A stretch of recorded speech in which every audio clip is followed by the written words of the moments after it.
Pegue a palavra e abra no Evangelho de Marcos, capítulo 15. Vamos ler o versículo 22. Evangelho de Marcos, capítulo 15, versículo 22. Acharam?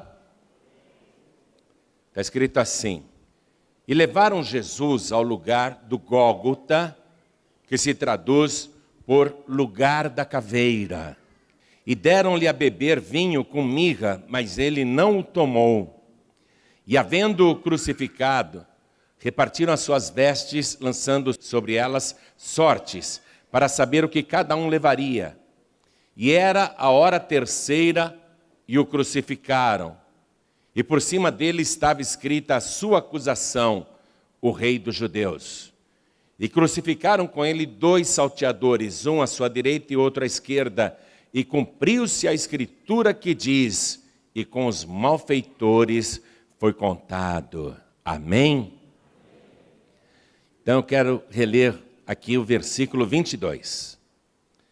E levaram Jesus ao lugar do Gólgota, que se traduz por lugar da caveira. Amém? Vou falar mais uma vez e toda a igreja repete em seguida. Vamos lá.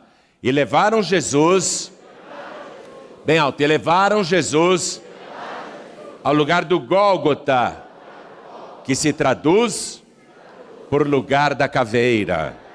Amém? Quantos creem que levaram Jesus para o Gólgota e que tudo isso aconteceu? Você crê nisso?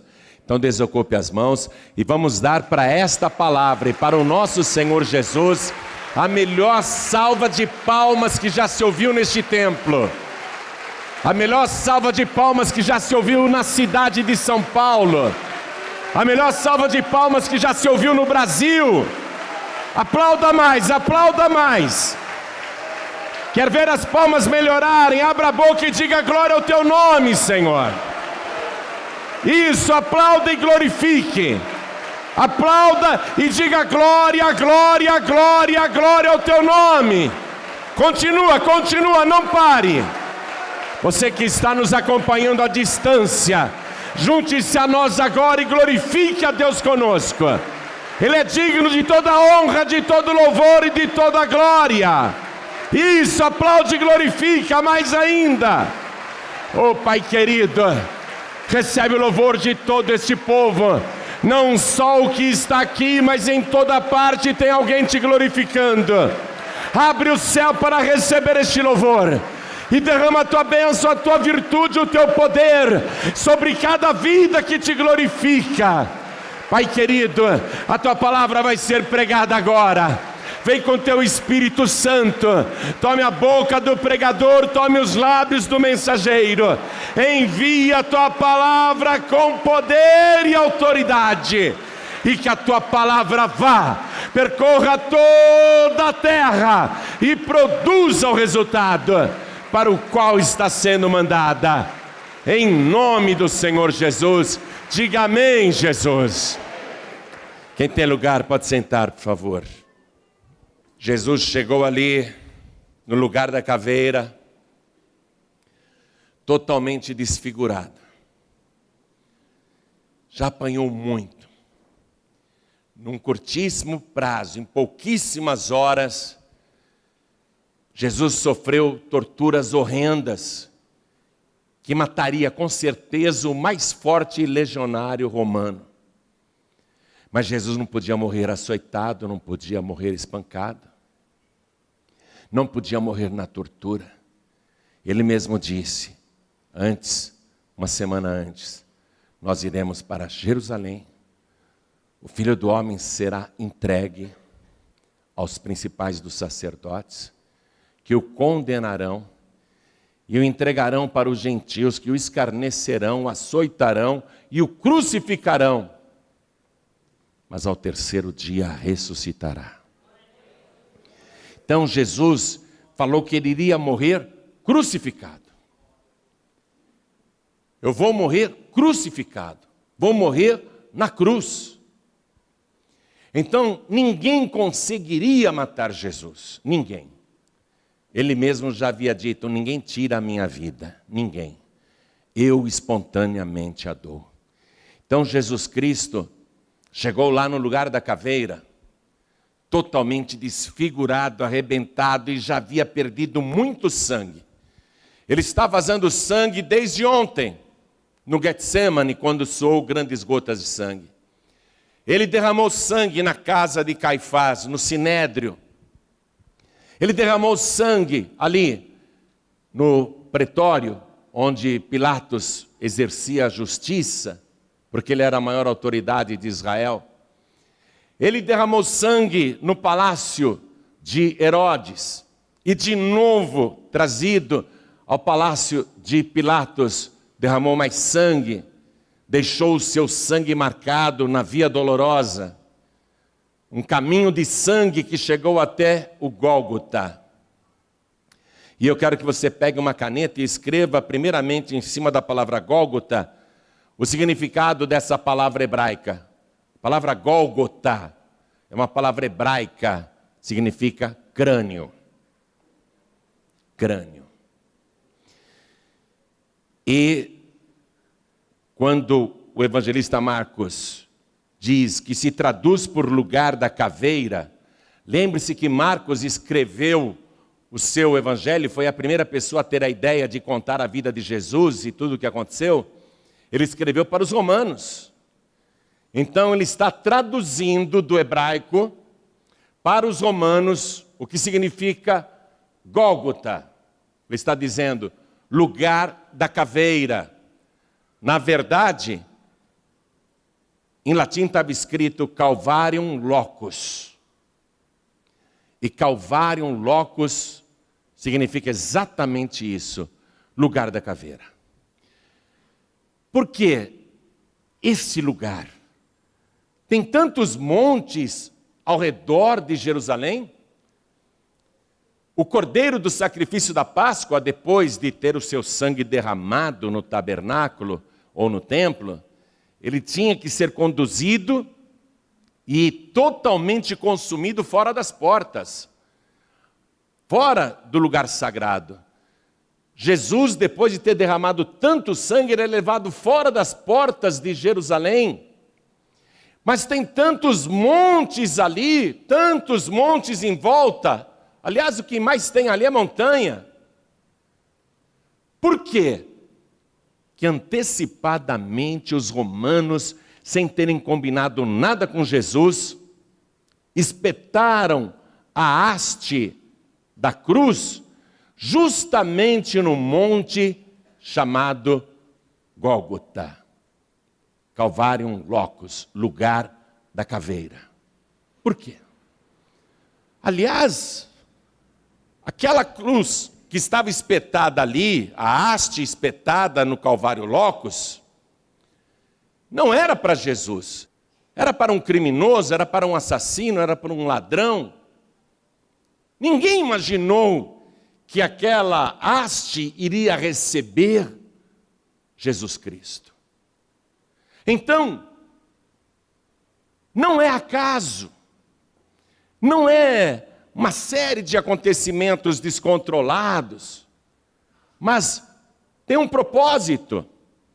Tem uma haste espetada no crânio, um monte que tem o aspecto de uma caveira, tem profundidades na rocha que lembram as cavidades dos olhos, tem outros buracos na rocha que lembram as narinas de uma caveira, há outras cavidades naquele monte que lembra perfeitamente a arcada dentária de uma caveira.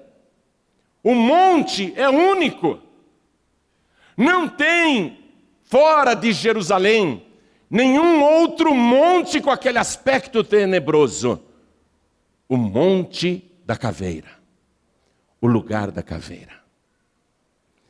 Se os romanos não estavam intencionados em crucificar Jesus ali, se a haste já estava preparada ali, e se aquele lugar da caveira era o lugar da execução naquela Páscoa, Quem estava controlando todos os fatos? E o que significava a haste espetada no crânio da caveira? A haste espetada no crânio da caveira. Aquela haste sozinha não significava nada. O que iria dar significado para aquele acontecimento era aquele homem todo ensanguentado que estava chegando, carregando uma haste, uma trave horizontal. E ele é deitado ali, no alto do Calvário, locus, e ele é pregado. Suas mãos são pregadas na trave horizontal. Pregam Jesus naquele madeiro, naquela haste, e ele está ali agora. Agora sim, agora tem um significado. Aqui está a caveira, a haste está espetada, tem agora uma haste também horizontal, e tem uma pessoa ali de braços abertos, sangrando, sangrando, sangrando. E o sangue dele é pura vida. Porque está escrito na palavra de Deus que a vida do nosso corpo está no sangue. O que representa essa caveira? A morte que entrou no mundo quando o primeiro ser humano desobedeceu a Deus. E o que representa agora esse sangue puro, esse sangue santo, esse sangue com vida de verdade sendo derramado sobre o crânio da caveira? Significa que a morte está sendo derrotada por aquele que é o autor da vida, aquele que tem poder até para ressuscitar os mortos. Jesus está derramando o seu sangue e com a sua morte ele vai matar a morte.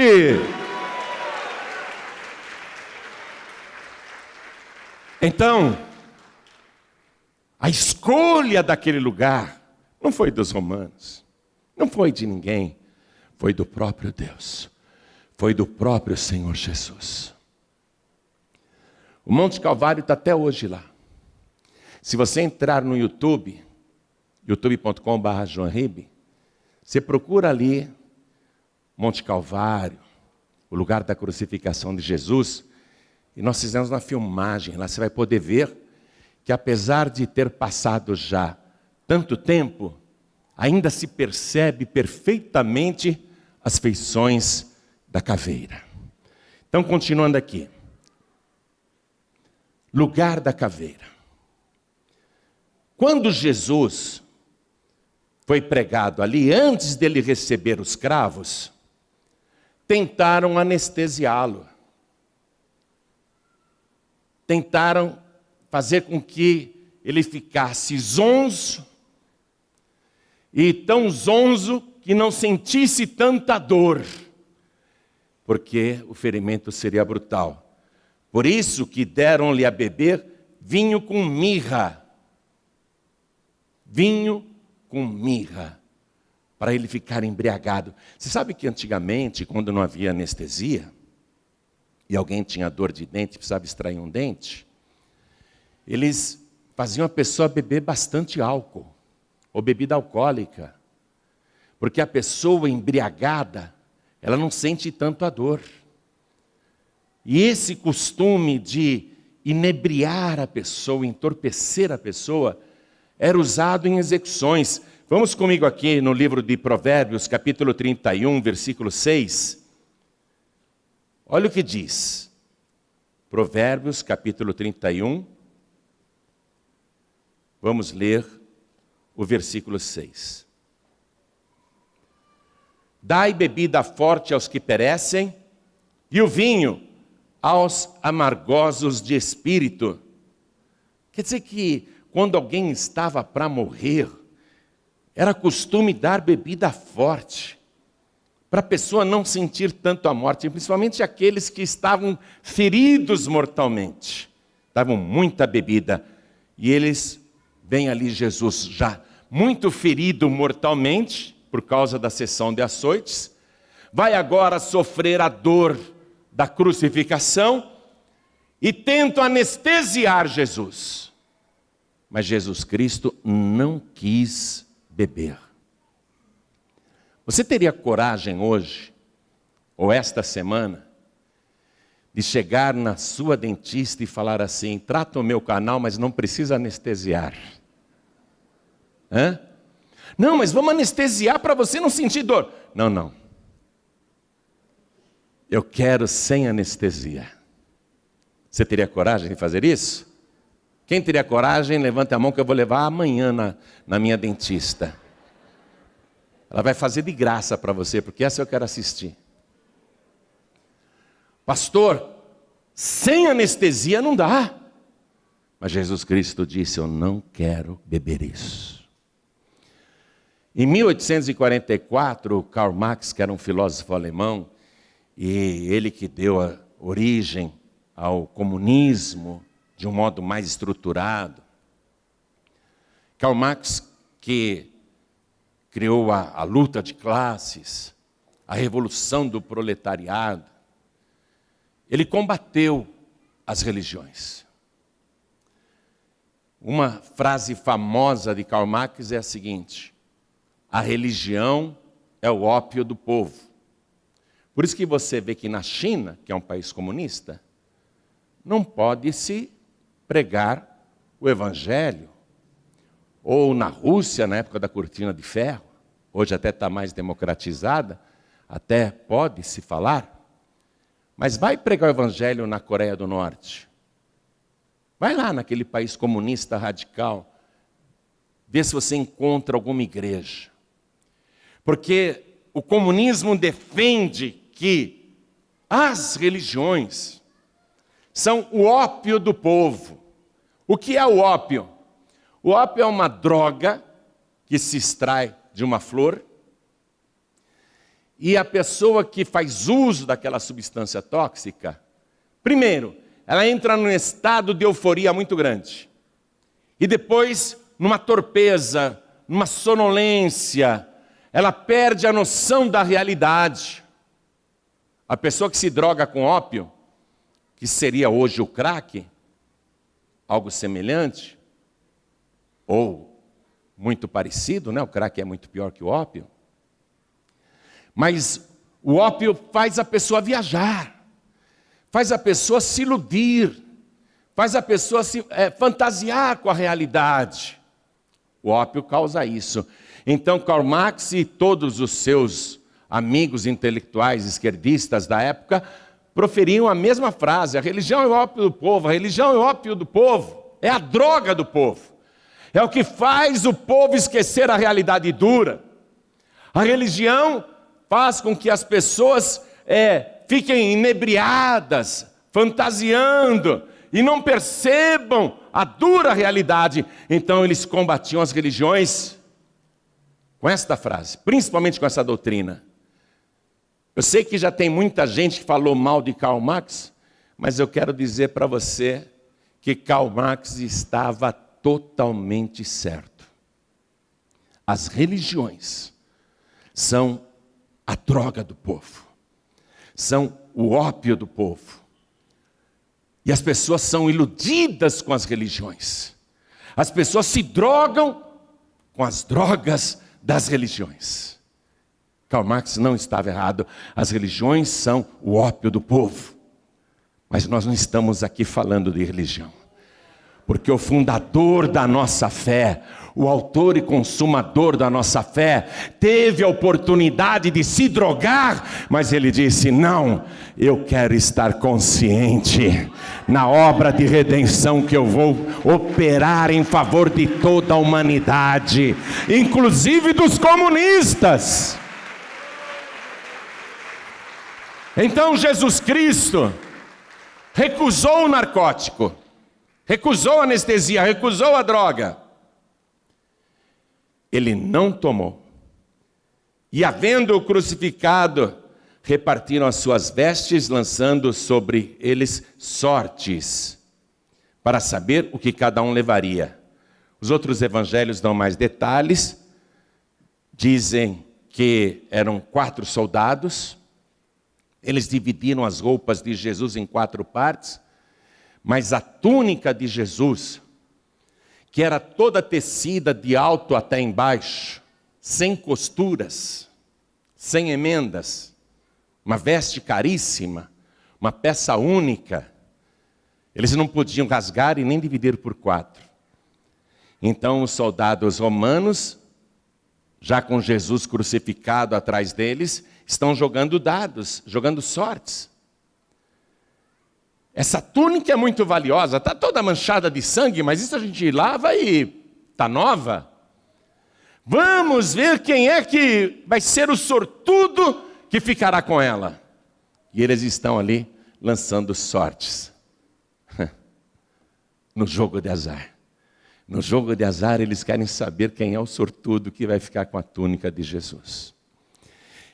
E isso que foi relatado aqui, já tinha sido profetizado 1000 anos antes, lá no Salmo de número 22, no versículo 18, acompanhe comigo. Aliás, você precisa ler depois o Salmo 22 inteirinho, viu? Porque esse Salmo, inclusive, começa com aquela frase que Jesus vai dizer quase na hora de render o Espírito: Deus meu, por que me desamparaste? Esse é o Salmo do Messias sofredor, escrito 1000 anos antes, pelo rei Davi, que nem sabia direito o que estava escrevendo.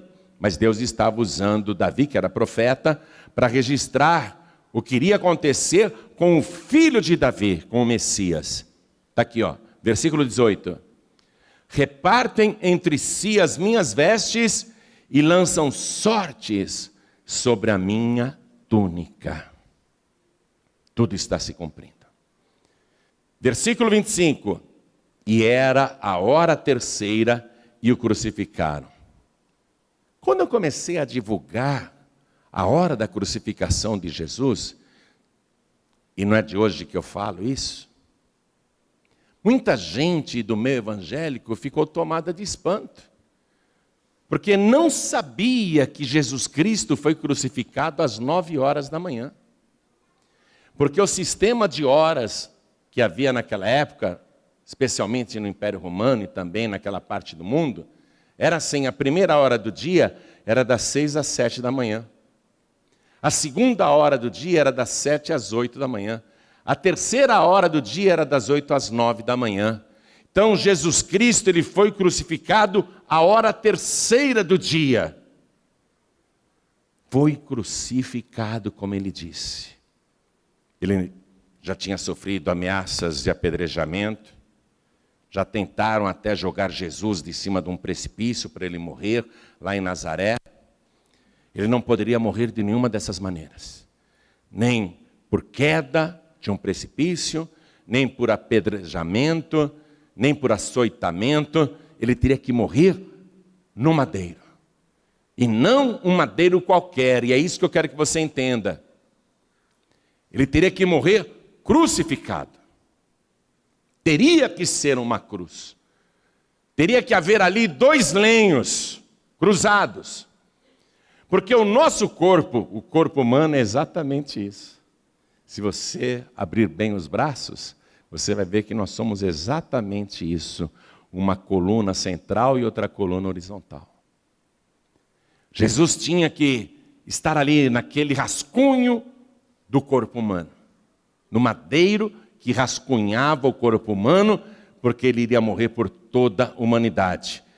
Na época de José, que era bisneto de Abraão,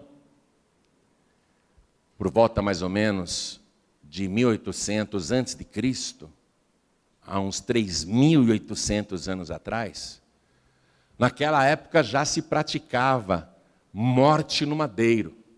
Quando José estava preso, ele ficou 3 anos preso, naquele calabouço, teve um padeiro mor que sonhou, teve um sonho e contou para José: o que quer dizer este meu sonho? Aí José interpretou o sonho dele. Vamos comigo aqui em Gênesis 40, livro de Gênesis, capítulo 40, versículo 19. José interpretou o sonho do padeiro mor. José disse assim: dentro ainda de 3 dias, Faraó levantará a tua cabeça sobre ti e te pendurará num madeiro, e as aves comerão a tua carne de sobre ti.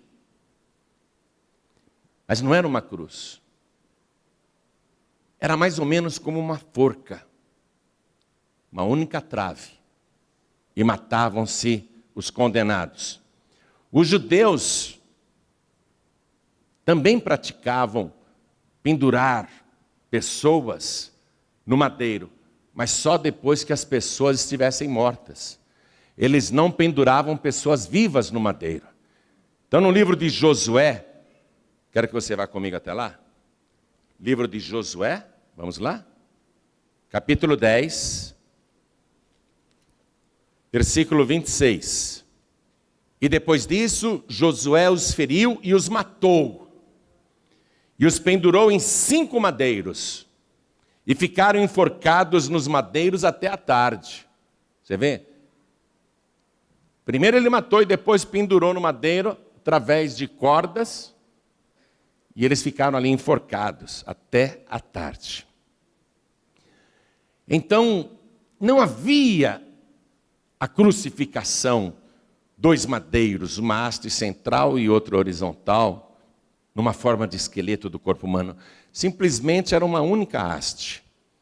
Os fenícios faziam isso também, aqueles idos de barbárie. Eles empalavam as pessoas. Eles pegavam os rebeldes, os derrotados, os vencidos, e para dar exemplo, eles pegavam uma estaca pontiaguda, e desculpe eu falar com tanta crueza, mas eles introduziam pelo ânus da vítima até sair pela boca, mas isso não matava a pessoa instantaneamente. A pessoa ficava ali agonizando, empalada. A pessoa ficava lá agonizando até morrer. E depois que morria, eles deixavam ainda o cadáver empalado para que os abutres e os cães comessem. Depois disso, Alexandre o Grande, ele conquistou praticamente todo o mundo, e na cidade de Tiro, que hoje fica no Líbano, e já existia na época de Jesus, Alexandre o Grande também empalou mais de 1000 pessoas na cidade de Tiro. Aí veio, no ano 4 a.C., um general romano chamado Varo, quando Roma conquistou o mundo, e aí eles começaram a praticar a crucificação.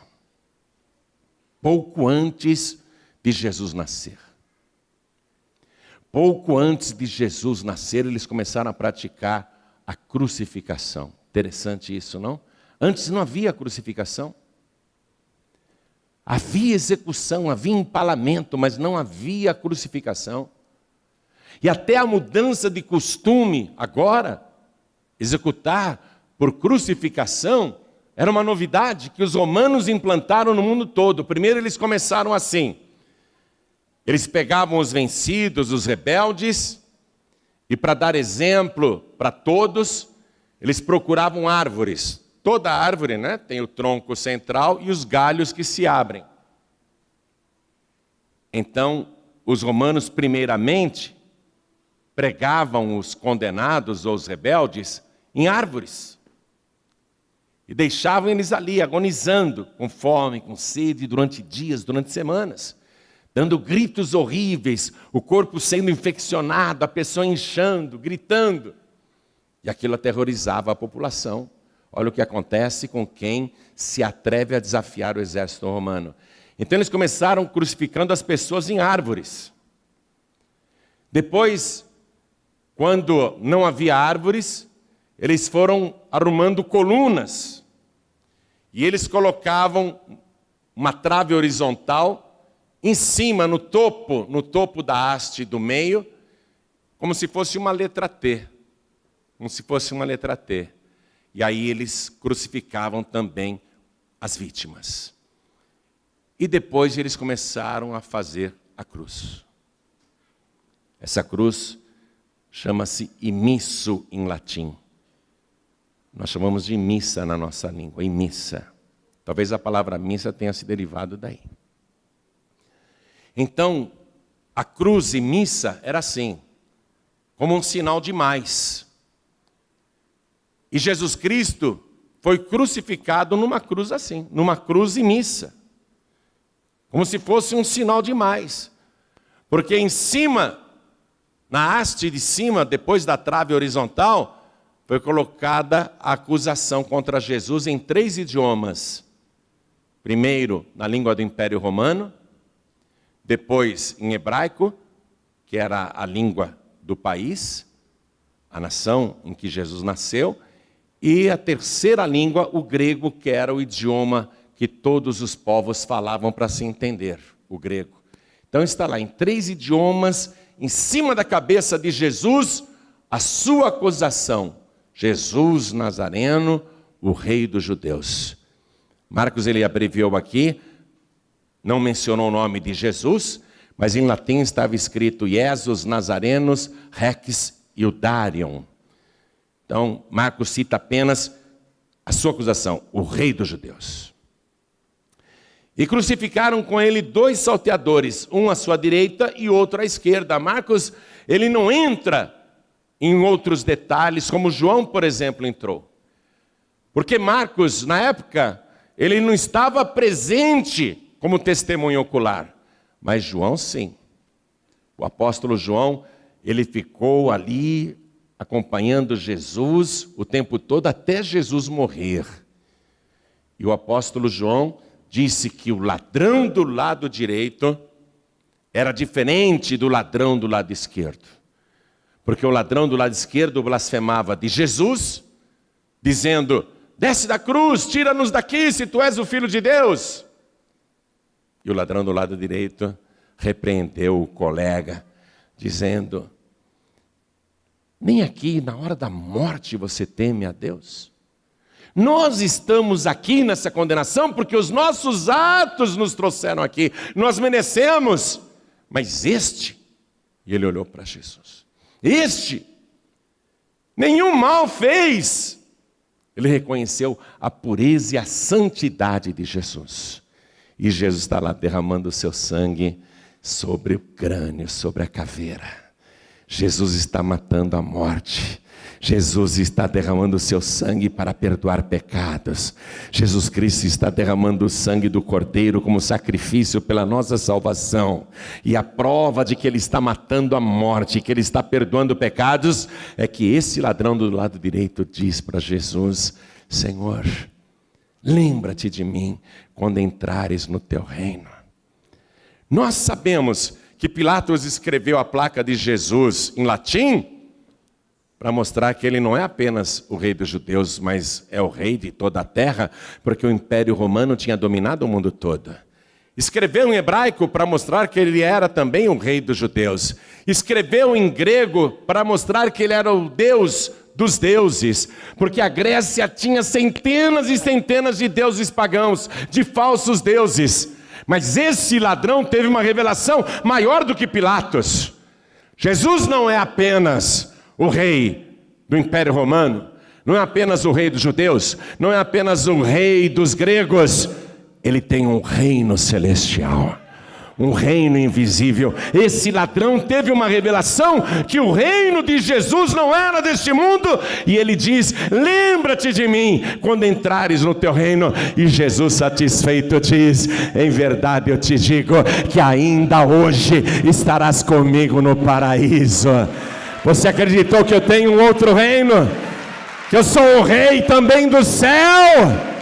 Então tu estarás comigo ainda hoje no paraíso. Não apenas o rei de toda a terra, mas o rei do céu e da terra. E crucificaram com ele esses 2 salteadores, e cumpriu-se a escritura que diz: com os malfeitores foi contado. Vamos lá em Isaías capítulo 53, versículo 12. Já estou terminando, viu? Esse capítulo 53 é talvez o capítulo mais evangélico de todo o Antigo Testamento. Junto com o Salmo 22, com o Salmo 69, junto com outras revelações, Mas o capítulo 53 é detalhista. Fala da missão de Jesus. Fala de tudo. É impressionante a quantidade de profecias nesse capítulo 53. Mas eu quero só mostrar para você o versículo 12. Pelo que lhe darei a parte de muitos, e com os poderosos repartirá ele o despojo, porquanto derramou a sua alma na morte e foi contado com os transgressores, mas ele levou sobre si o pecado de muitos, e pelos transgressores intercedeu. Esse ladrão do lado direito é um pecador, e Jesus intercedeu por ele. Quando Jesus foi crucificado, ele também intercedeu pelos pecadores, cumprindo essa palavra. A primeira frase dele na cruz foi: Pai, perdoa-lhes, porque não sabem o que fazem. Jesus intercedeu por todos os pecadores e morreu por todos os pecadores, até pelos maus que o crucificaram. Os evangelhos esclarecem muitos fatos, muitos. Diz até sobre aquele momento em que Jesus, já morto, é ferido pela lança do soldado romano, e dali sai sangue e água. João disse: eu vi, eu estava lá, eu vi, eu que testifico, eu vi isso. Ele já estava morto, e quando o soldado tirou a lança, saiu sangue e água. Os rabinos judeus, eles ensinam que quando Moisés estava com o povo de Deus no deserto, e o povo reclamando que queria água, Deus mandou Moisés ferir a rocha, e os rabinos ensinam que Moisés feriu a rocha 2 vezes, que na primeira vez que Moisés feriu a rocha, saiu sangue, e na segunda vez saiu água, e Jesus é a nossa rocha, a rocha da nossa salvação. Os evangelhos falam muita coisa. Nesse momento em que ele foi vazado do lado do seu peito, a profecia diz: todos o verão, até aqueles que o traspassaram, os que furaram as mãos e os pés de Jesus, os que furaram o seu lado com a lança, todos esses um dia verão Jesus Cristo. Ele não é o ópio da religião. Jesus não é uma ilusão. Jesus Cristo não é uma fábula, não é um conto, não é uma lenda.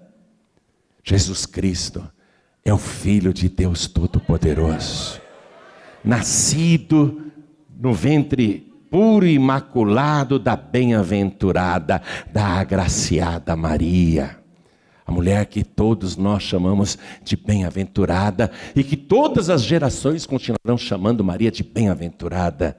Jesus é o filho de Maria, a semente da mulher. Jesus é aquele que está cumprindo a profecia que Deus disse lá no jardim do Éden para a serpente: eu vou colocar entre você, serpente, e a mulher uma inimizade. Porém, inimizade entre a tua semente e a semente da mulher.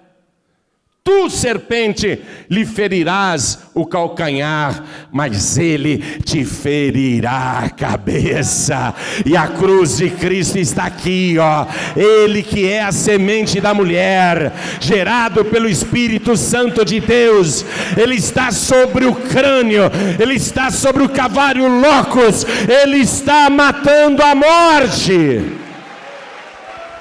ferindo a cabeça. Esse Jesus não é uma ilusão, não é uma lenda, não é uma fábula. Esse Jesus é o pão vivo que desceu do céu. Ele disse que iria dar o seu sangue e a sua carne. Bem-aventurados aqueles que compreendem isso. Ele disse: o meu corpo verdadeiramente é comida, e o meu sangue verdadeiramente é bebida. Quem come a minha carne e bebe o meu sangue tem a vida eterna, e eu ressuscitarei no último dia. Jesus não é uma fábula, não é uma lenda. Ele é o pão vivo que desceu do céu. Ele é a ressurreição e a vida. Ele é aquele que era, que é e que há de vir. Ele é o Todo-Poderoso.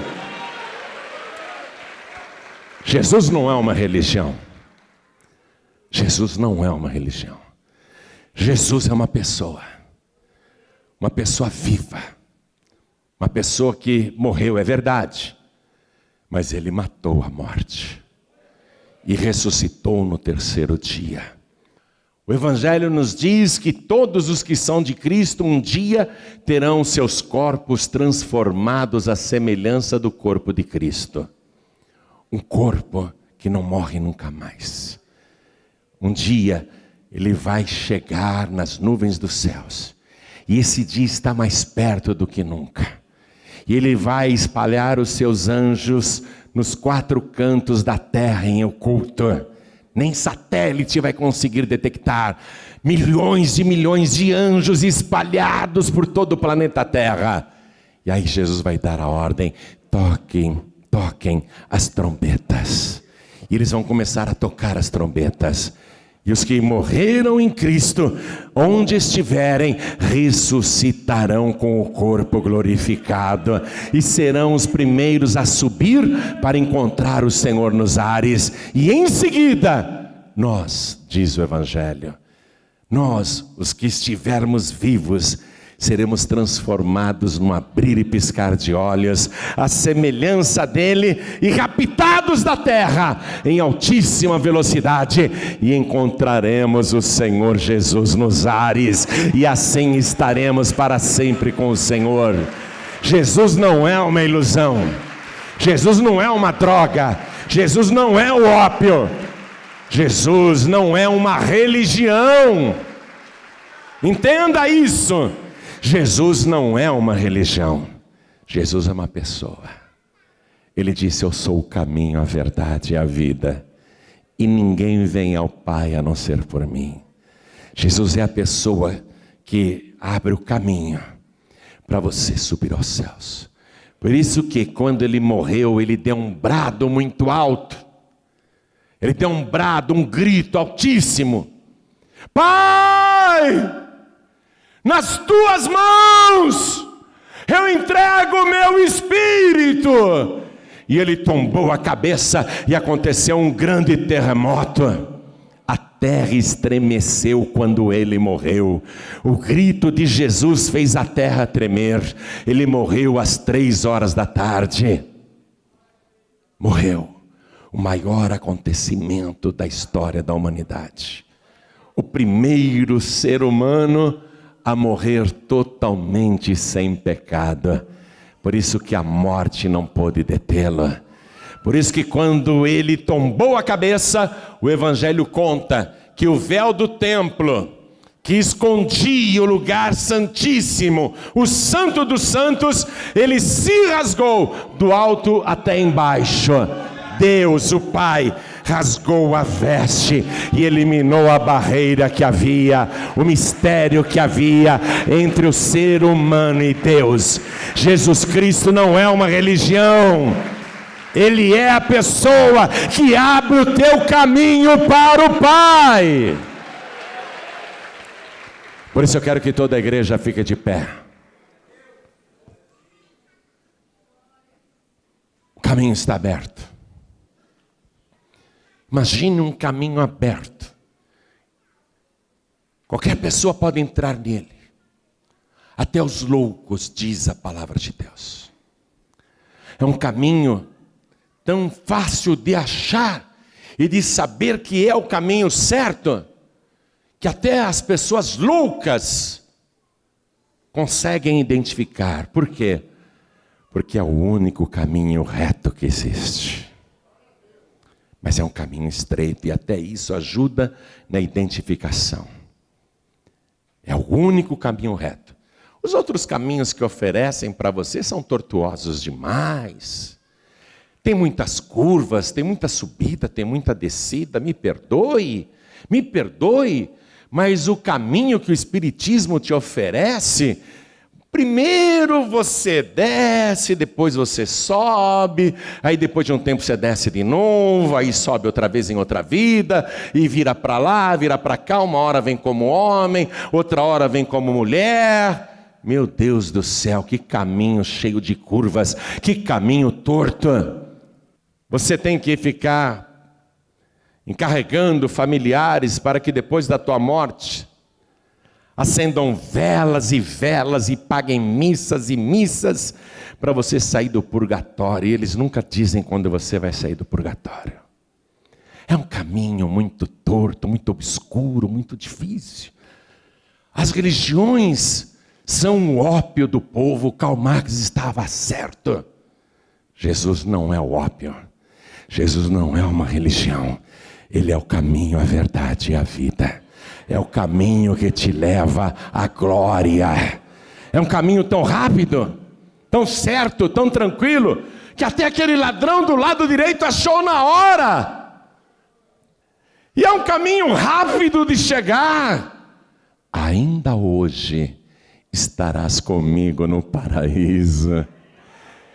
Você não vai ficar 1000 anos no purgatório, 2000 anos no purgatório, 1 milhão de anos no purgatório, hein? Aí acabou o dinheiro dos descendentes, ninguém lembrará de você daqui a 3, 4 gerações.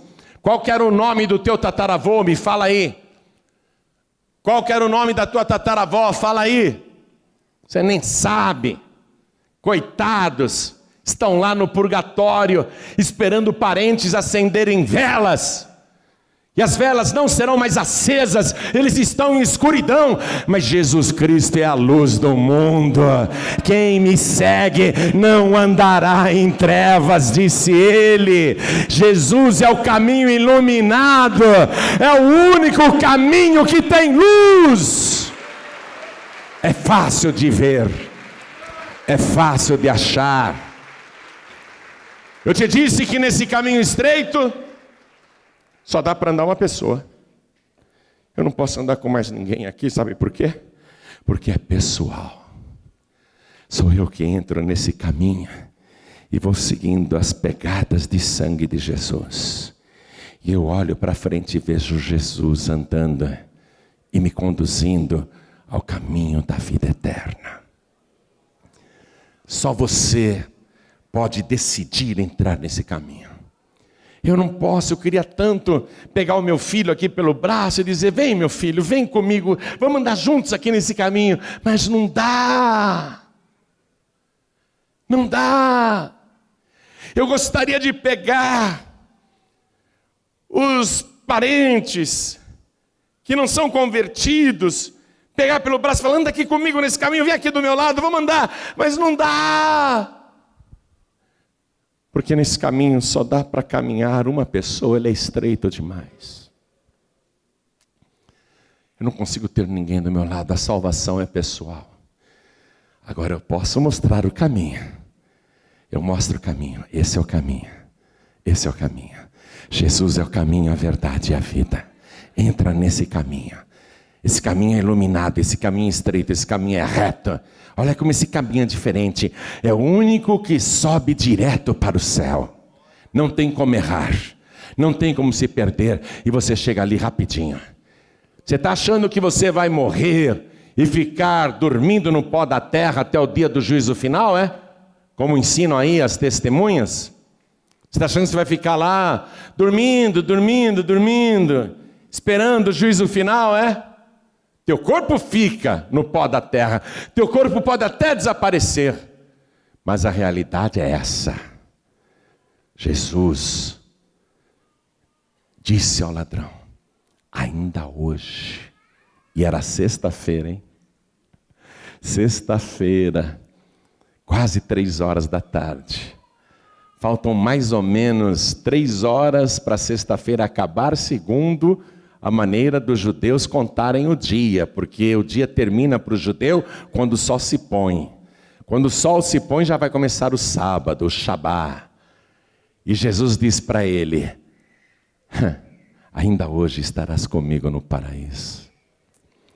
Quando aquele ladrão morreu, não precisou pegar uma fila, uma senha, ficar esperando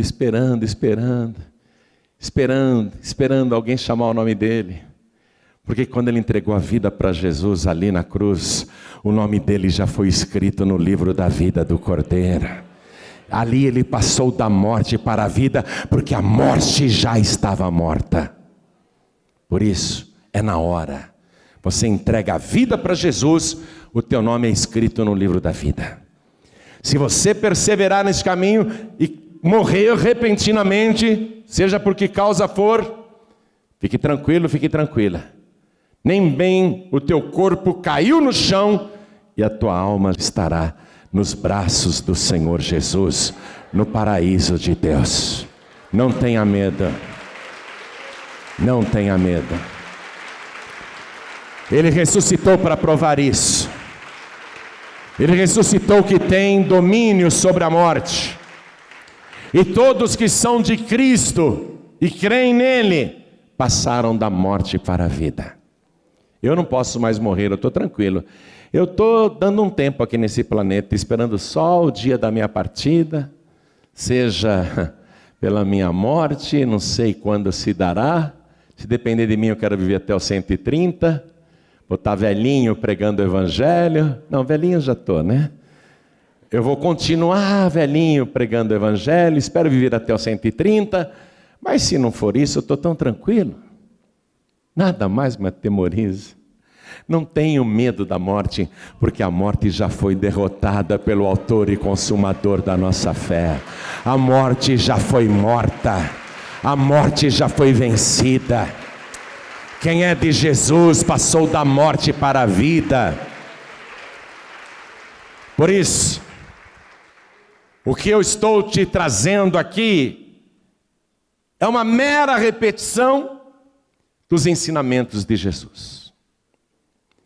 Estou simplesmente retransmitindo as coisas que ele ensinou. Não estou inventando nada, não estou acrescentando nada. Só estou te mostrando, o caminho é esse. Eu estou nele, quer entrar? Quer entrar? Fica atrás de mim então, porque eu já estou na tua frente. Eu estou a muitos passos na tua frente. Mas vai atrás, porque do lado não dá. Do lado não dá. E quando você entrar nesse caminho, você vai ter vida de verdade. Pode dizer adeus às depressões, tristezas, medos, amarguras, complexos, fobias. Quando você entrar nesse caminho, pode dizer adeus aos sentimentos de culpas e remorsos por coisas erradas que fez nesta vida que você levou até hoje. Pode dizer adeus a tudo isso, porque o sangue de Jesus te purifica de todo o pecado. Você, ao entrar nesse caminho, vai nascer de novo. Não gerado pela carne e pelo sangue, porque isso teu pai e tua mãe já fizeram por você.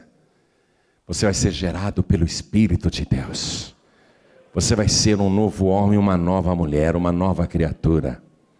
Aí você vai ter tranquilidade para seguir Jesus.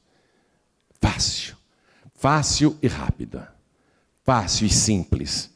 Jesus descomplicou. O padre Martinho Lutero tinha o sonho de ir para Roma. E ele saiu da Alemanha todo contente. Vou para Roma. Vou para Roma. Ficou todo feliz, coitado. Em Roma ele só viu o comércio da fé. Ele viu uma fila enorme e se informou: que fila é essa? Ah, essa fila é para você ver a cabeça de João Batista, o crânio de João Batista. Porque Herodes cortou a cabeça dele.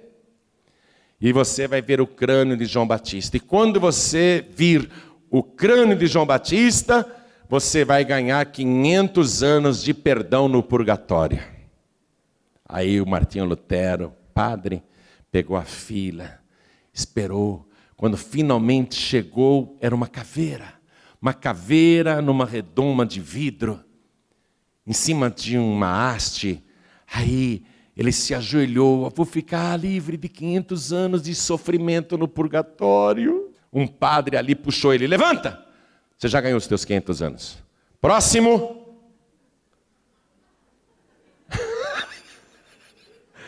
Para ganhar 500 anos livre de sofrimento no purgatório, tinha que pagar para entrar na fila, não era de graça não. Desculpa se você é católico e não está gostando do que está ouvindo, mas isso faz parte da história, não estou inventando nada.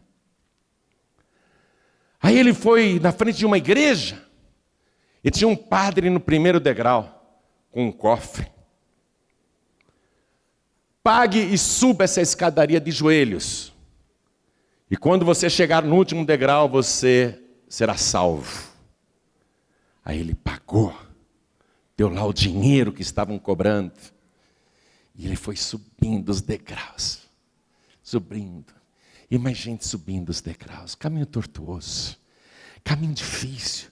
Aí ele parou no meio da escadaria e pensou, peraí, se para ser salvo era só subir uma escadaria de joelhos, por que Jesus Cristo foi crucificado e sofreu tanto na cruz do Calvário?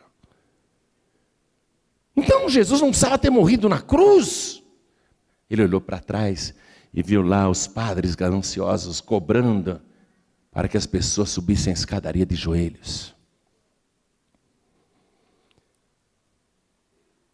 Não é com ouro, não é com prata que você vai comprar a tua salvação. Não é com velas, nem com missa de 7º dia, ou de um mês, ou de um ano, ou de 100 anos, ou de 1000 anos. Não é assim. O caminho é rápido, é reto, é seguro e é de graça, porque pela graça sois salvos. E isto não vem de vós, é presente de Deus. Não vem das obras para que ninguém se glorie. É presente de Deus. Se você quiser receber esse presente, está disponível. Eu digo assim, pastor Joaquim Neto, essa Bíblia aqui é sua. Aí ele balançou a cabeça e fez assim. Essa Bíblia é minha. Na verdade tem até meu nome escrito aqui, ó. Pastor Joaquim Neto, essa Bíblia é sua. E ele está todo contente. Falou obrigado. Fala obrigado de novo aí. Obrigado. Viu? Está vendo? Eu estou dizendo, pastor Joaquim Neto, essa Bíblia é sua. Você está feliz? É. Essa Bíblia é sua, meu filho. Sua Bíblia é sua.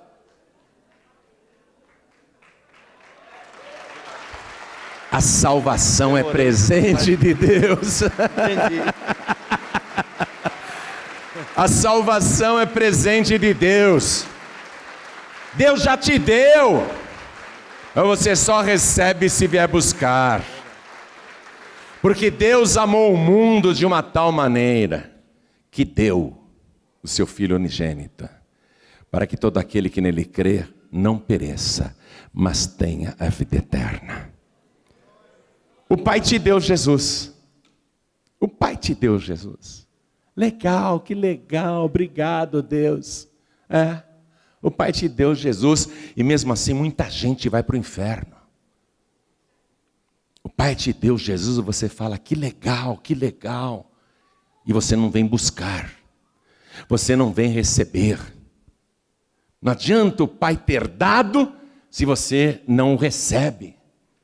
Por isso que o Evangelho de João capítulo 1, versículo 12 diz assim, mas a todos quantos o receberam, deu-lhes o poder de serem feitos filhos de Deus. Somente aos que o recebem. Não adianta você ouvir que o Pai te deu Jesus e você não o recebe. O Pai já deu, mas só terá resultado, só produzirá a tua salvação se você o receber. Mas se você o receber, o teu nome vai ser escrito no livro da vida do Cordeiro. E todos os teus pecados serão perdoados agora mesmo. Atenção, agora mesmo. Pastor, eu pequei demais nessa vida. Aquele ladrão do lado direito também. Inclusive ele era um assassino. Não era só um salteador, ele era um homicida. Aprontou demais na vida. E quem que não pecou? Deus um dia olhou aqui para a terra e ficou procurando: será que eu acho um justo? Será que eu acho uma pessoa justa? E Deus procurou, e Deus disse: não há um justo sequer. Jesus não veio e nem foi dado para os justos, porque não há um justo sequer. Jesus foi dado para os pecadores. E você tem que reconhecer, tem que dizer para si mesmo, para si mesma: eu sou um pecador. Foi por mim que Jesus Cristo morreu. Eu estava morto nos meus pecados, e Jesus Cristo matou a morte e matou os meus pecados. Se você entregar tua vida para Jesus, Ele vai te purificar agora de todos os seus pecados. Se você receber Jesus agora, o teu nome vai ser escrito no livro da vida. Se você receber este Jesus vivo que o Pai te deu, se você vier à frente e falar: é meu, eu quero Jesus, então você vai tomar posse da vida eterna, assim rápido e assim fácil. Então olhem todos para mim.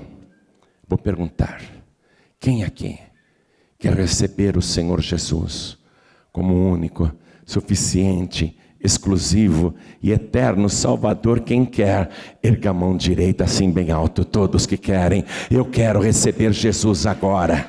Eu quero. A todos quantos o receberam, deu-lhes o poder de serem feitos filhos de Deus, aos que creem no seu nome.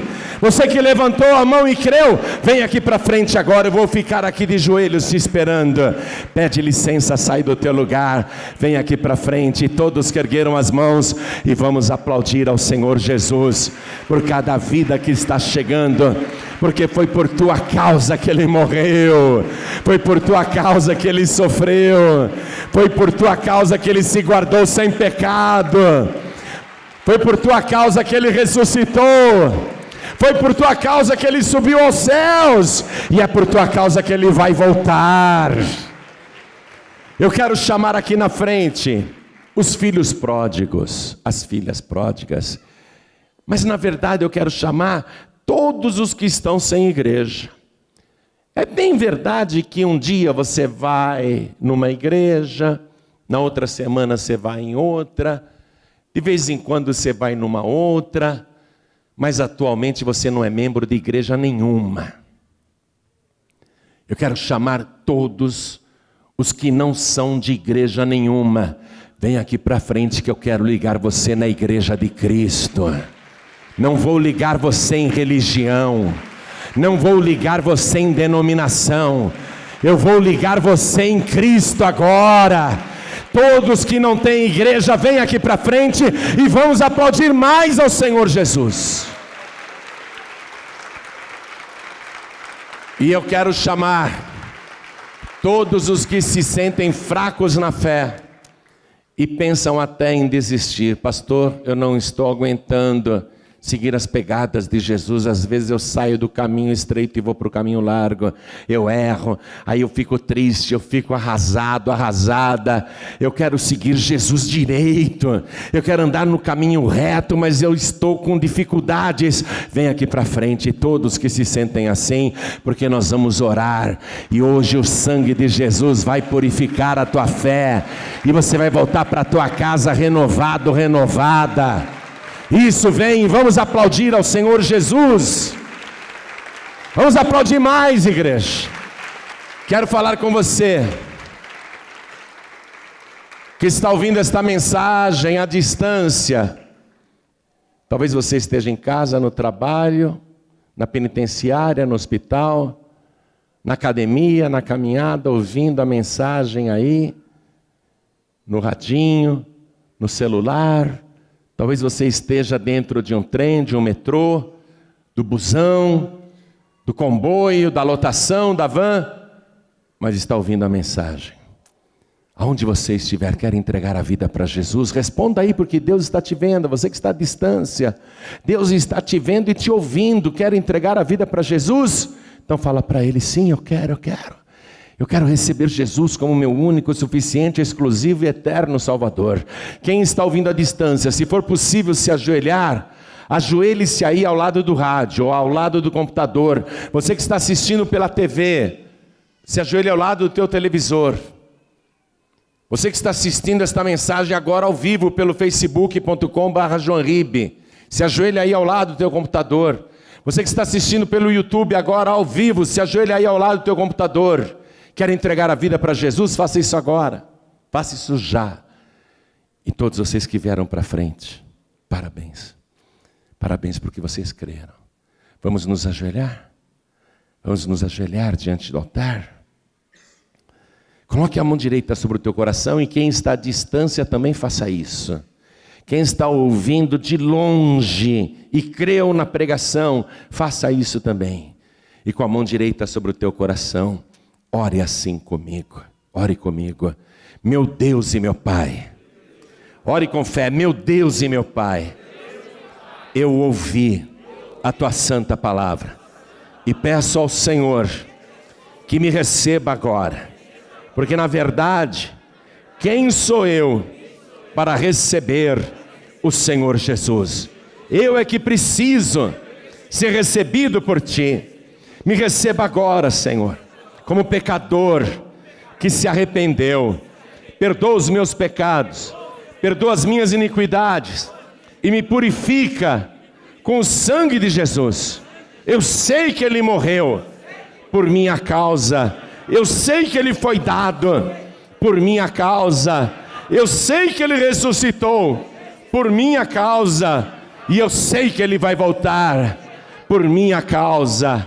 Por isso, meu Deus, eu suplico ao Senhor, escreve o meu nome no Teu santo livro, o livro da vida do Cordeiro, e me dê agora a certeza e a alegria da minha salvação, com o perdão total dos meus pecados, por Jesus Cristo, o meu único, suficiente, exclusivo e eterno Salvador, para todos sempre. Amém.